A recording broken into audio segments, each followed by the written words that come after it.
ছাদে গাঁদা গাছগুলো লাগিয়েছিলাম, সব গাছগুলো খেয়ে নিয়েছে। পুরো ডগ থেকে পাতা থেকে কিছুই রাখছে না।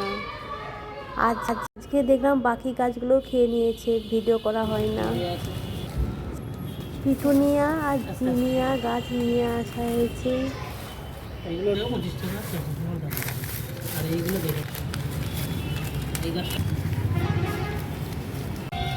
কালকে লাগালো কোনো অসুবিধা নেই। এটা নর্মাল করছে, একটু ঘোরা টাইম হয়ে গেছে, এটা উঁচুতে বসাতে হবে একদিন পরে। এই গাছটা এত শিকড় হয়েছিল, গাছটা প্রায় মরো অবস্থায়। সেগুলো কাটাই ছাঁটাই করা হচ্ছে। এইটা হচ্ছে লতানো জুঁই গাছ, প্রচুর ফুল দিত, কিন্তু এত শিকড় হয়ে যাওয়ার জন্য এই গাছে আর বেশি ফুল দিচ্ছে না।